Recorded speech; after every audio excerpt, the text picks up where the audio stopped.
धीर धैनम श्रवणपटे यतिवरा महावाक्य जनार्दन सच्चिदानंदत्वं शरणं व्रजेश। यादवेन्द्रं दयादाता पुंडरीक्षा क्षीरसागर शयनम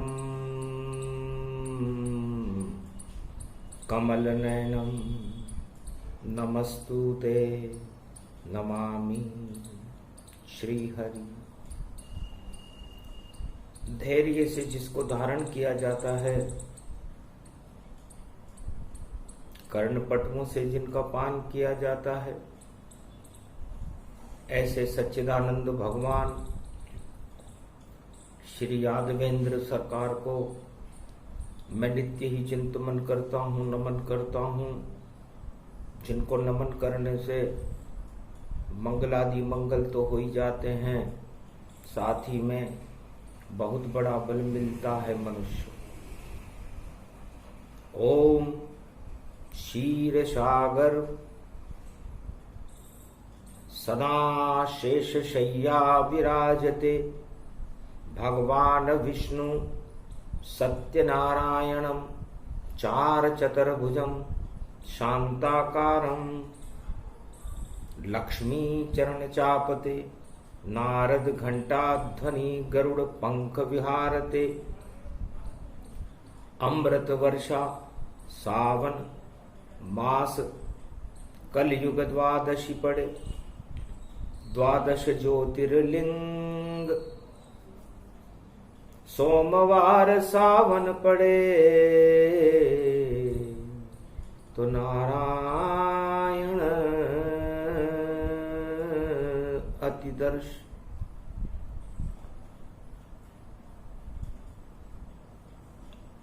लक्ष्मी जी ने पूछा, महाराज आप किसका ध्यान करते हैं? मैं तो आपके चरणों का ध्यान करती हूं। आपका मुख, आपका मुखारविंद माया को देखता रहता है, और ये सारी सृष्टि, ये पूरा त्रिलोक, ये आपकी माया है, और आप माया रहित मुकंद हो। माया रहित मुकंद हो, नारायण है नाम, फिर भी माया देखते और शांत रूप भगवान, और आप शांताकारम हो गए। माया को देखकर इस जगत में कोई शांत कभी नहीं रहता है। जो देखे माया को वह भ्रमित सदा ही रहता है, और अशांति पैदा होती, शांत नहीं रह पाए। आप कैसे नारायण हो जो शांताकारम कहलाए? आप कैसे नारायण हो? और आप माया के अलावा और क्या क्या देखते हो?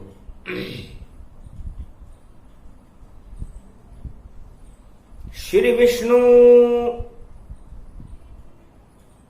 महाशक्ति त्रिलोक शक्ति निराकार ज्योति स्वरूपम क्षीर सागर शयनम निर्लेप जीवन मुक्तम नमामयम।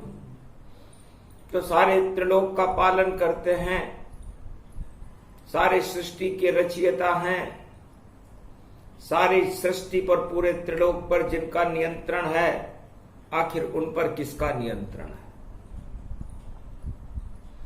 तब बोले विष्णु मुस्काई,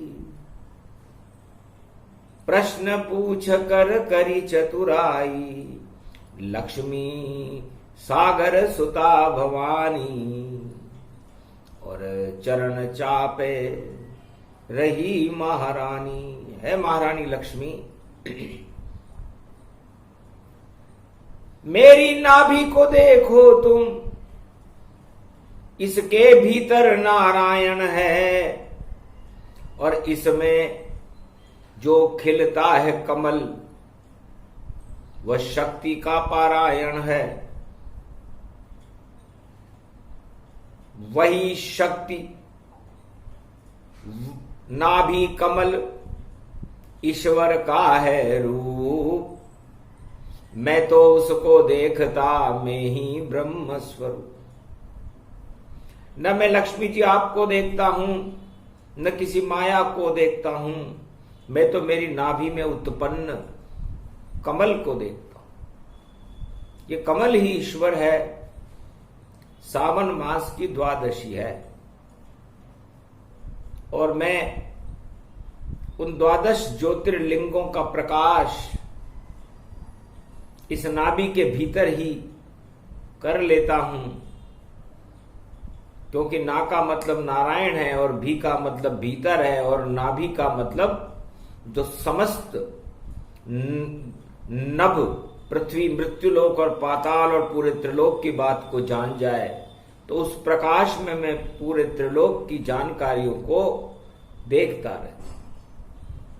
तो कमलेश्वर बाबा महादेव कोडेश्वर रूप दर्शन देते,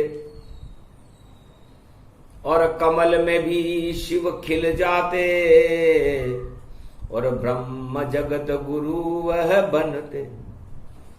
जितने भी कुमार्ग जग में हैं, कुमार्ग को शिव ही हटाते हैं।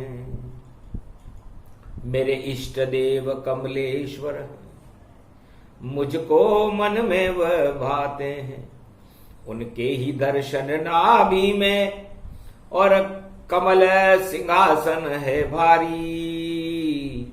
कमलेश्वर बाबा भोले शंकर बने हुए हैं त्रिपुरारी। जो जो जो जो जो मैं सोचूं वह सभी पूर्ण कर देते हैं पूर्ण ब्रह्म है जगत गुरु, कमलेश्वर उनको कहते हैं। कमला की भी उन पर दृष्टि पड़े, और कमला रूप तुम्हारा है, और विष्णु में हूं चार चतुर्भुज, और विष्णु रूप हमारा है। तो कमला और विष्णु मिले इस नाभि के माय, कमल पे बैठ गई है लक्ष्मी, और कमलेश्वर प्रगटा है। तो मैं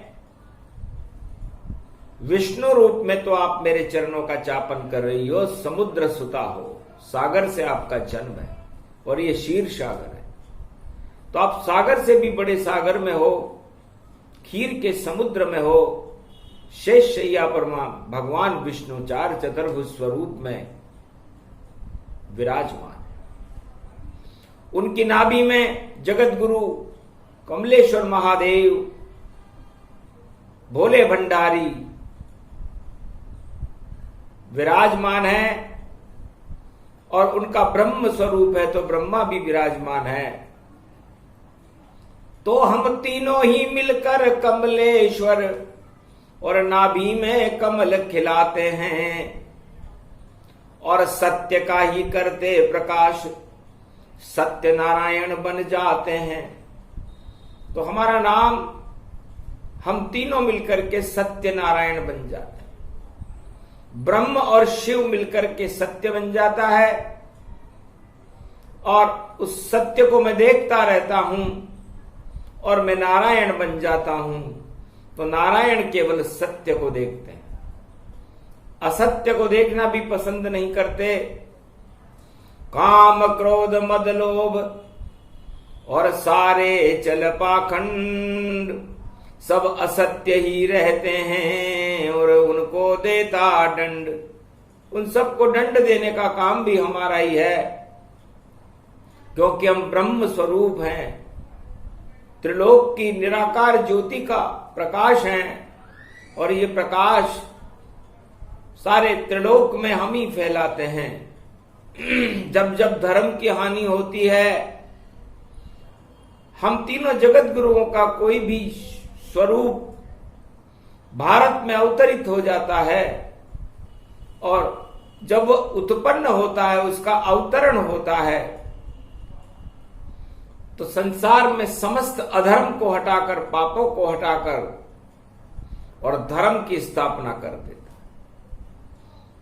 तो सावन मास की द्वादशी है, ध्रुव योग है, और ध्रुव ने भी यही किया। सुनो कथा अद्भुत अति जानी, सावन सोमवार गतिमानी, अमृत रूप ध्रुव गति जाना, और बालक एक अद्भुत ये माना। उत्तानपाद के दो स्त्रियां थी, सुनीति और अनीति।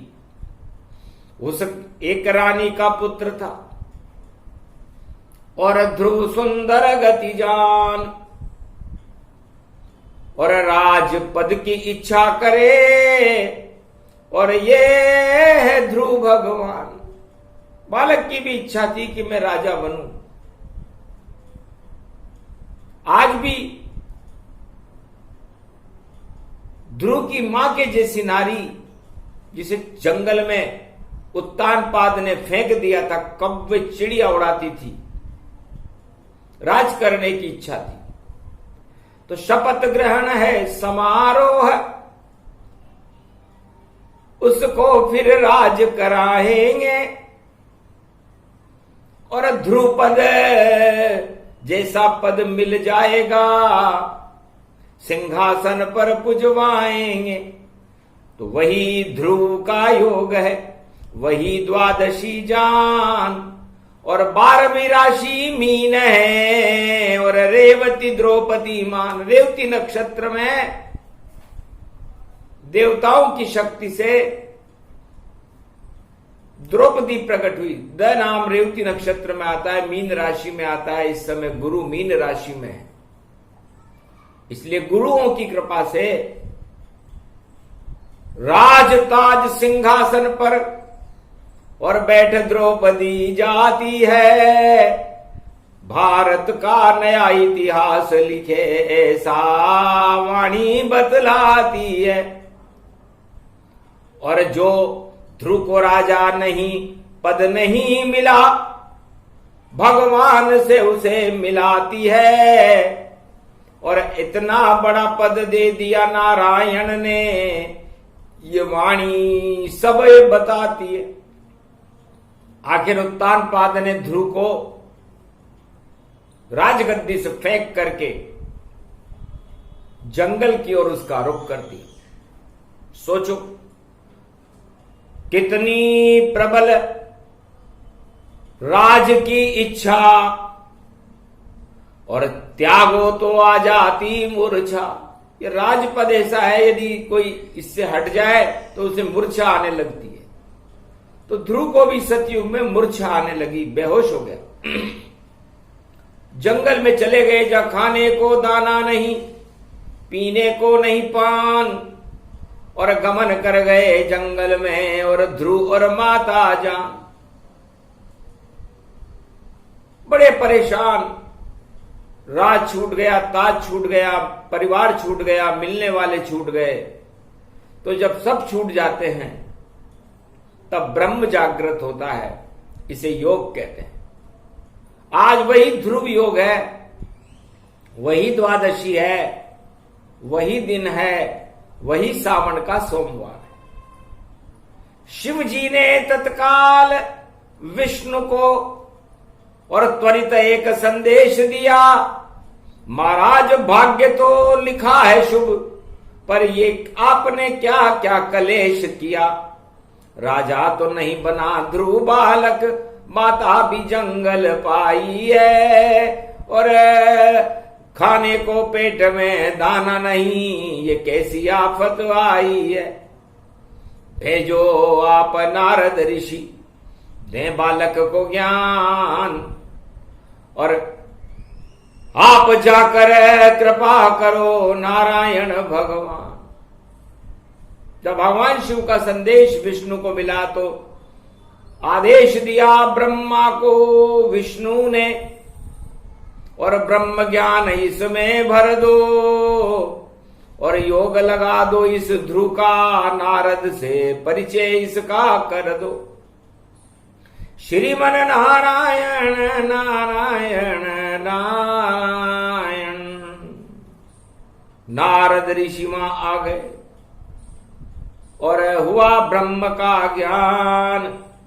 निराकार की शिव शक्ति की ज्योति जल गई और मंगल हुआ गुणगान। बेटा यहां क्या कर रहे हो? महाराज घोर अंधकार है इस मृत्यु लोक, कहीं सत्य का प्रकाश नजर नहीं आता। ये राज ताज, ये परिवार, ये सब सुख असत्य हैं, और इस असत्य ने, इस असत्य शक्ति ने, इस अन्याय ने हमें इस संसार से अलग कर दिया। अब हम किसकी शरण में जाएं? बेटा नारद ऋषि बोले मुस्काई, यही ज्ञान है योग लगाई। बेटा सत्य की शरण में रहना चाहिए। तब ध्रुव ने कहा महाराज जी सत्य कौन है? तब नारद ऋषि बोले एक ही सत्य समान, चारों युगों में एक ही सत्य है, सत्य नारायण भगवान। आज तक सत्य बदला नहीं। बड़े बड़े राज बदल गए, ताज बदल गए, शपथ ग्रहण समारोह बदल गए, पूरी दुनिया बदल गई, परिवार बदल गए, ये आत्माएं बदल गई, लेकिन नारायण बदला नहीं, कभी न बदला ले। जितने भी शुभ कर्म हो उसका सब फल दे। तो मुझे तो लगता है बेटा जिसे तुम दुख मान रहे हो वो सबसे बड़ा सुख है। सत्य तुम्हारे सामने जल्दी आ जाएगा और जो मन में तुम्हारी इच्छाएं पूरी कर जाएगा। तो जपते रहो सत्य नारायण, और नारायण का नाम त्वम शरणम ब्रजेश गुणगान करो तो हो जावे कल्याण। त्वम शरणम ब्रजेश नारायण, ओम नमो भगवते वासुदेवाय। मंत्र बालक जपने लगा और लग गया पल में ध्यान। नारद ऋषि भी हो गए जंगल अंतर ध्यान हो गए। माता वहां पर बैठ गई और छपरा लिया छवाए, एक वट वृक्ष के नीचे ध्रुव, और योग लगा लिया वाय। श्रीमन नारायण नारायण नारायण। खान पीन सब छोड़ दिया और अन्न ग्रहण नहीं कोई। नारायण की कृपा हो गई, दर्शन ध्रुव को। ध्रुव योग में सावन के सोमवार में द्वादशी के दिन भगवान नारायण 52 अवतार बन करके, क्योंकि 52 अवतार 52 द्वादशी को हुआ, भाद्रपद मास में हुआ। नारायण सावन में ही आ गए। हरि हरि हरि हरि हरि करे, हरि के दर्शन होए। जंगल सारा हरा हरा था, हरि खड़े वहां। उस जंगल में हरियाली छा गई, रिमझिम बरसात हो रही थी। भगवान नारायण वहां पर प्रकट। क्या इच्छा है बेटा तेरी? और नारायण सामने खड़े हुए। जो चाहे तुझको दे दूं मैं, और तेरे शुभ दिन अब भाग्य पड़े। योग ध्रुव यहां आ गया और करूं तेरा कल्याण। किस कारण नारायण से और योग तुम्हारा जानी। क्यों योग लगाया?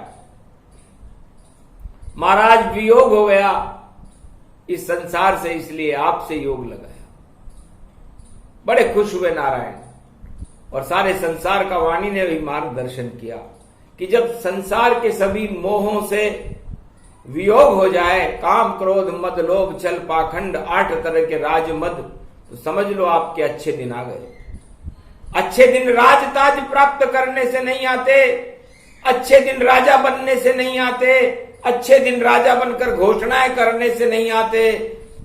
अच्छे दिन तो वियोग इन सब राज ताज से, इस संसार की समस्त सुख की वस्तुओं से जब मोह भंग हो जाए, वियोग हो जाए, तब योग लगता है, तब नारायण की कृपा होती। तो आज इस ध्रुव योग में, कलयुग में, सोमवार सावन में यदि कोई व्यक्ति अपने वियोगों को और दुखों को हटाकर भगवान से योग लगाएगा तो ध्रुव योग में उसका योग लगकर नारायण की उस पर कृपा हो जाए। ये मार्गदर्शन वाणी कलयुग में कर रही है। हे राजाओं, इस राज ताज में तो आपको कांटों का ताज है।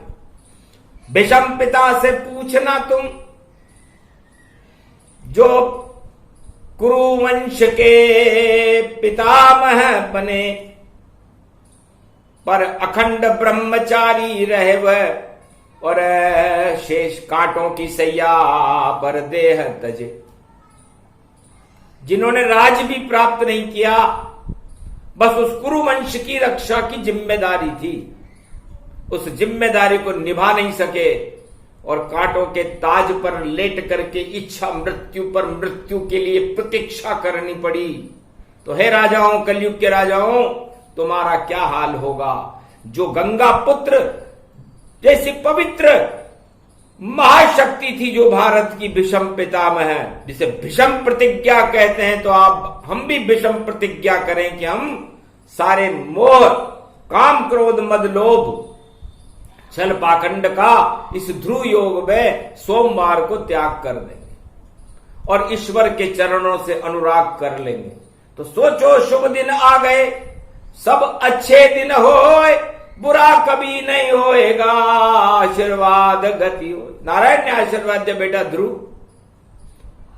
तुम्हारी इच्छा बदला लेने की है क्योंकि तुम्हें राज नहीं मिला, इसलिए पहले तो तुम राज करो भारत, फिर मेरे ऊपर चढ़ जाना, मेरे मस्तिष्क पर चढ़ करके तुम सीधे त्रिलोक में ही आना, मेरे साथ तुम बैठे रहना, ऐसा योग लगाया है। पर ध्रुव को भी जब सिर रखा नारायण पर तो कुछ घमंड चढ़ पाया है। इस कारण नारायण ने घन घमंड दिया हटाए, एक लोक नया तैयार कर दिया, जिसे ध्रुव का लोक कहा है। ध्रुव लोक बनाया क्योंकि ध्रुव से भगवान ने पूछा था तुम्हारी क्या इच्छा है। तब उसने कहा, महाराज आप क्षीरसागर में रहते हो और मेरी इच्छा है कि मेरे पापों की और मेरे कर्मों की धुलाई आप करो, क्योंकि मेरा नाम ही ध्रुव है। धु का मतलब धुलाई से है और र का मतलब रमाकार ज्योति स्वरूप, निराकार ज्योति स्वरूप आप विष्णु हो। तो विष्णु में रम करके और विष्णु को प्राप्त करके और मेरी धुलाई हो जाए, तो ऐसी धुलाई विष्णु करेंगे, क्योंकि धोबी है पूरे त्रिलोक का, ऐसा धोबी नहीं देखा, रोज करे पापों की धुलाई, और ऐसा रूप नहीं देखा, जिसकी भी करी धुलाई और बेकुंठन में पहुंच गया, और जो नहीं धुल पाया विष्णु से वह नरक लोक में लौट गया। तो ऐसी करी धुलाई ध्रुव की, और आज भी गंदा नहीं होता, और ध्रुव का तारा 4 युगों में कभी भी मंदा नहीं होता। रोज प्रकाश करे जग में ध्रुव तारा, ऐसा प्रसिद्ध हुआ। ऐसी धुलाई करी नारायण और ध्रुव शक्ति का नाम हुआ। आज भी ध्रुव को याद करते हैं। इस ध्रुव योग में वाणी ने नारायण को और ध्रुव को और कमलेश्वर महादेव को याद किया। ये बड़ा वैभव स्वरूप है। ये कथा बड़ी विचित्र है। जो इस ध्रुव कथा को सुन लेता है, एक पृथ्वी के भी 4 ध्रुव होते हैं और चारों ध्रुव के अंदर एक स्वस्तिक का निशान बनता है, जिसे शुभ कहते हैं। स्वस्ति ना इंद्रो वृद्रशवा, स्वस्ति ना पूखा विश्ववेदा। तो ये पूरे त्रिलोक का वेद बन जाती है ये पृथ्वी, और वेद से वेद व्यास बन जाते हैं, और वेद व्यास 4 वेद, 6 शास्त्र और 18 पुराण को दोह लेते हैं कामधेनु बन करके। और 4 ध्रुव, चारों युगों के ये 4 ध्रुव हैं।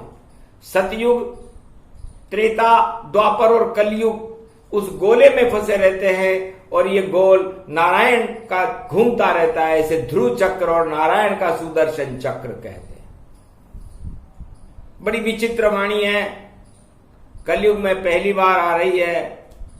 इस ध्रुव वाणी को और इस गोल को समझने के लिए हमें, जहां वाणी हो रही है वो 4 चौमा महादेव का क्षेत्र है और कमलेश्वर महादेव कुमारी का क्षेत्र है।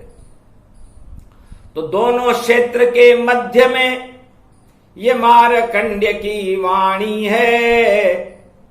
कमलेश्वर बाबा शक्ति बड़ी और उनकी तो अजब कहानी है। सोने का सर्प ज्योति जले नीचे पातालन में जानी है, और दिव्य दृष्टि उसको कहते वह वाणी ये ब्रह्माणी है। ये कमलेश्वर महादेव की कृपा का प्रकाश है, जिसे दिव्य दृष्टि कहते हैं। ये कमलेश्वर बाबा की कृपा से वाणी ब्रह्माणी का अवतरण भारत में हो रहा है। और ये वाणी ब्रह्माणी जगदम्बा 4 चौमा, चारों दिशाओं में, पूरब पश्चिम उत्तर दक्षिण में, भारत में और पूरे त्रिलोक में और सारे संसार में भ्रमण करती है। और ये 4 चौमा महादेव, इस महादेव के चक्कर रावण ने भी बहुत लगाए। लंका में उसकी प्राण प्रतिष्ठा की, लेकिन रावण खुद लेकर आया और महादेव भारत आया। और चाहत थी ये रामचंद्र की, महादेव खुद यहां आया। चा का मतलब चाहत, और र का मतलब राम की, और चो का मतलब चौतरफा, और मां का मतलब महादेव। तो रज रज में भारत में राम रमे, महादेव भी उनके संग रमे। ऐसी शक्ति है 4 चौमा, जहां राम और शिव के रंग लगे।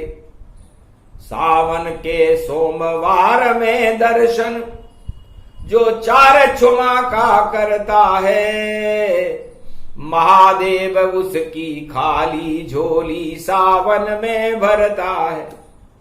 और कमलेश्वर स्नान करे और लक्ष्मण कुंड का ध्यान करे, और राम कुंड के जल से और महादेव जलपान करे, स्नान करे गंगा जल से, और विल्व पत्र चढ़ा देगा।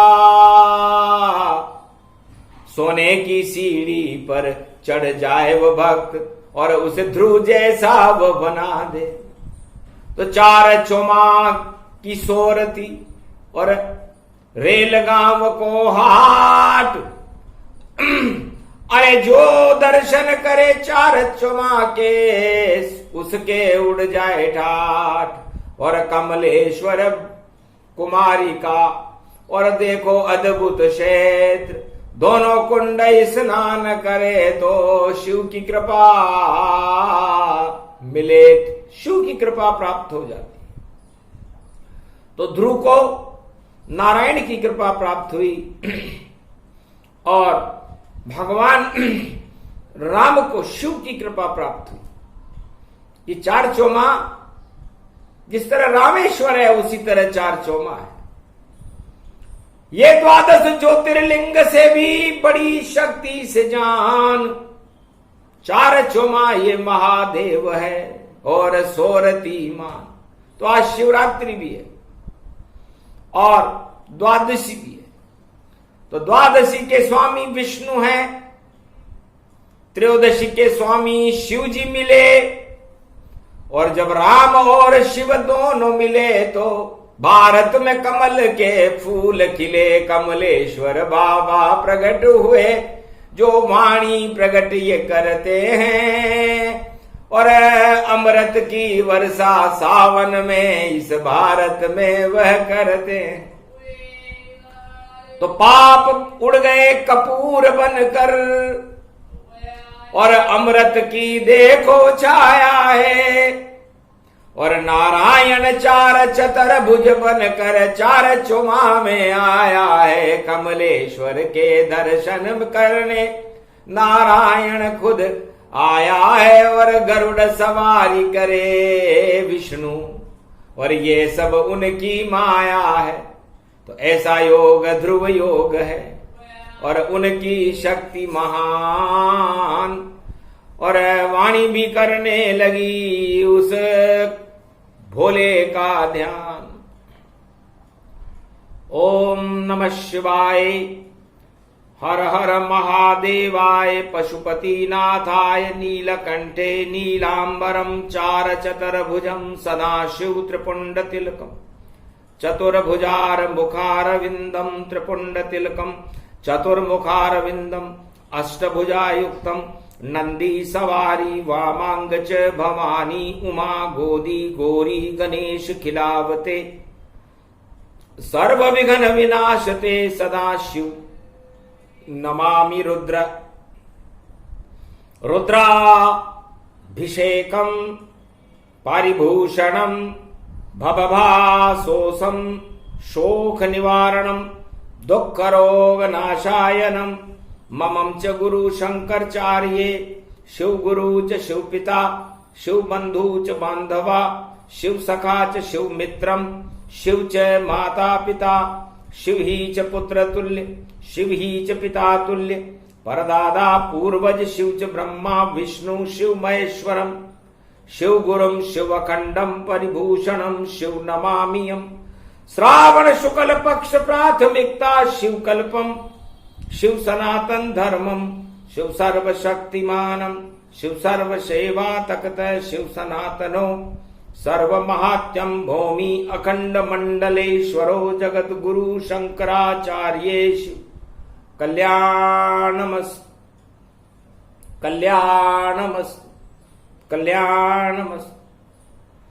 भारत का कल्याण हो, भक्तों का कल्याण। वाणी अमृत पिला रही है और दे रही कलयुग ज्ञान। वाणी को अमृत मिले और ध्रुव जैसी भक्ति मिल जाए, और चारों युगों में वाणी भी ईश्वर प्रकाश हो ही जाए। ईश्वर का प्रकाश है वाणी। ध्रुव योग में ये वाणी अमृत पिला रही है भारत के भक्तों। और भारत तो पाप कालिमा हटेगी, सारे मद हट जाए, राज ताज सब धरे रहेंगे, कल की अवतार प्रगटा। अंतिम इच्छा हर व्यक्ति की होती है कि मैं भारत का सर्वोच्च राजा बन जाऊं। इसके आगे वो सोचता ही नहीं है। बताओ, पृथ्वी के आगे क्या है? इसको विज्ञान अपनी दूरबीन से देखता है, ब्रह्मवेता अपने योग से देखते हैं, और भक्त और प्रजाजन उनकी सीमाएं निश्चित हैं, उसके आगे वो सोच नहीं सकते। तो सब तो राजा नहीं बन सकते, एक ही राजा बन पाए।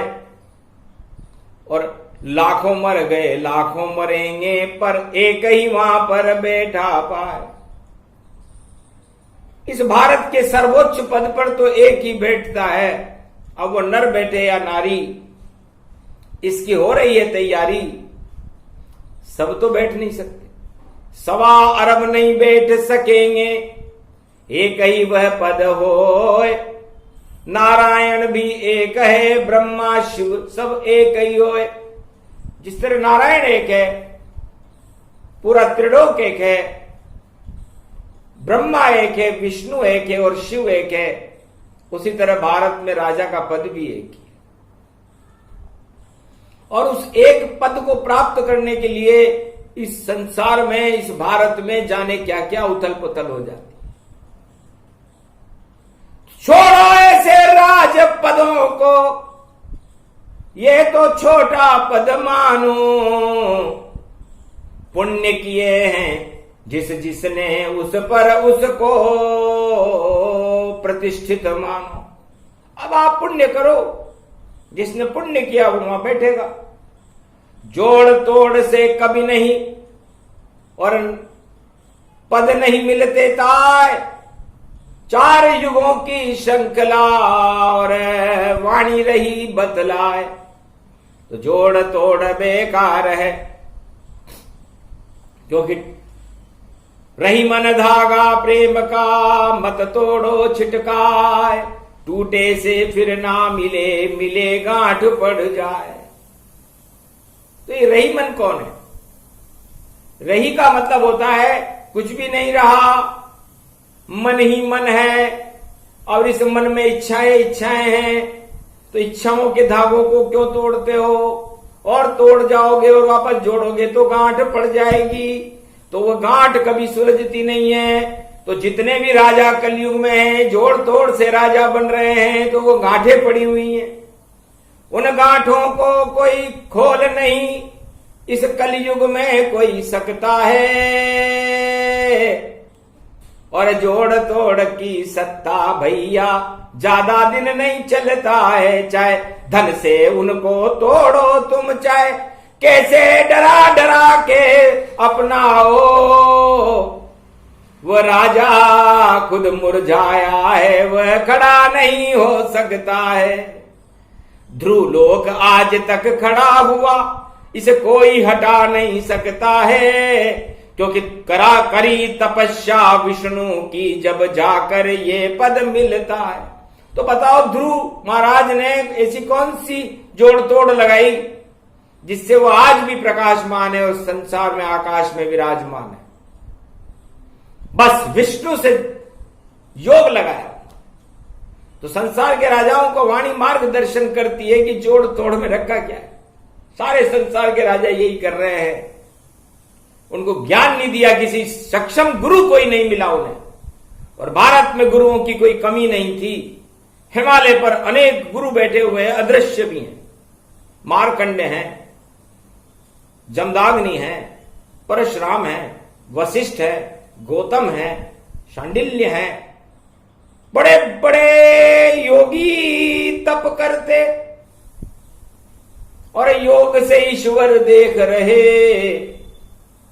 पर कलयुग में सब उल्टा होता, सब कुर्सी को देख रहे, इसलिए कुर्सियों में कुछ नहीं रखा। कुरुक्षेत्र और कुर्सी एक ही शब्द है। जो भी इस कुर्सी पर बैठता है वो कुरुक्षेत्र करता है, और दुर्योधन के जैसी हालत उन कुर्सी पर बैठने वालों की हो जाती है। इसलिए कुर्सी और कुरुक्षेत्र को एक ही शब्द रखा और धर्म क्षेत्र बनाने के लिए अवतार आता है। इसलिए इन कुर्सियों के कुरुक्षेत्र को हटाने के लिए कलयुग में 21वीं शताब्दी में कल्कि अवतार का प्रवेश भारत में हो रहा है। अब आप निर्णय कर लो कि कुरुक्षेत्र में कौन रहेगा, कौरवों की तरफ कौन रहेगा और धर्म की तरफ कौन रहेगा। 5 पांडव धर्म की तरफ थे, बाकी सारे कुर्सियों की तरफ थे।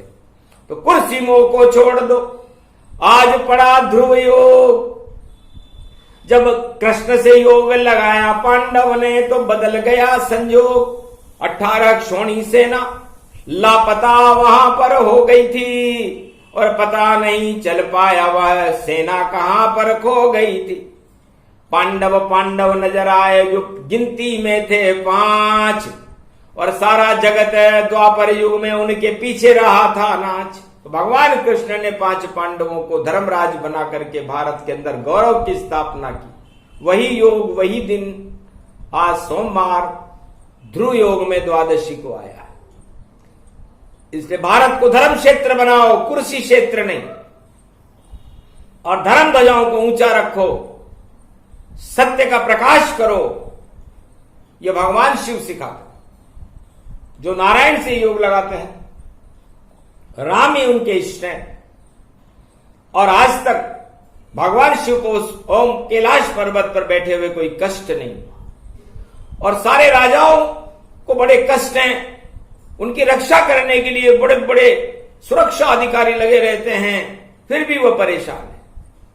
तो परेशानी का कारण उनके अंदर काम, क्रोध, मद, लोभ की अधिकता होना है। इसका त्याग करो। भगवान राम से सीखो कि भगवान राम ने इन काम, क्रोध, मद, लोभ और कुर्सियों का त्याग करके प्रजा का कल्याण करने के लिए और दानवता को समाप्त करने के लिए 14 वर्ष तक जंगल जंगल खाक छानी। ऐसा कोई भी राजा कलयुग में नहीं करता। वायुयान से करे रे यात्रा, देश विदेश वो घूमन जाए, झीमन जाए और लोभ बढ़ाए, और आगे चित्र दिखाता न पाए। अपने चित्र दिखा देता है, अपने मित्र दिखा देता है, अपने इत्र की खुशबू फैला देता है कि देखो ये मेरी शक्ति है। ये सब नकली जानिए, असली नहीं करे काम, असली तो चुपचाप में और जंगल करे भगवान। जंगल में गमन राम और लक्ष्मण ने किया, आज तक किसी दूरदर्शन पर उसका प्रसारण नहीं हुआ। न किसी राजा से मिले, न किसी प्रजा से मिले, बस कोल किरात भील बनवासी और उनके घर में राम प्रकाशी। तो कोल किरात भील बनवासियों की झोपड़ी में राम और लक्ष्मण और सीता जी का प्रकाश हो गया, आज भी प्रकाश है। वही महिला भारत में शपथ लेगी। इसे कहते हैं शक्ति का योग, ध्रुव योग। तो इस ध्रुव योग में कुर्सियों का मोह छोड़ करके ईश्वर का योग लगाओगे तो आनंद में रहोगे, परम आनंद हो जाएगा और भारत विश्व का जगत गुरु बनकर अवतार को प्रकट करने में सक्षम हो जाएगा। इसलिए कथा कहनी पड़ी और लक्ष्मी विष्णु संवाद, और कलयुग में मिल गया भक्तों को देखो क्षीर सागर का प्रसाद। ये क्षीर सागर का प्रसाद सावन की द्वादशी पर, सावन के सोमवार में कलयुग में आप लोगों के लिए वाणी लेकर के आइए। इसे ग्रहण करें, इस अमृत का पान करें, भगवान विष्णु का ध्यान करें, योग लगाएं और अपना और अपने परिवार का और अपने देश का कल्याण करें। ये कल्याण वाणी विराम देती है। भक्तों का कल्याण हो, भगवान के दर्शन हो, मानवता की जय जयकार हो, धर्म ध्वजाएं लहराती रहें। कुरुक्षेत्र हट करके भारत में धर्म क्षेत्र की स्थापना करने के लिए कल के अवतार भारत में पधारे। यह आह्वान, ये प्रार्थना भगवान विष्णु से वाणी भी ध्रुव जैसा योग लगाकर कर रही है। इसे तथास्तु कह दो। बोलो जय श्री विष्णु, जय महालक्ष्मी, जय क्षीर सागर तीनों जगत गुरु भगवान की, आज के आनंद की।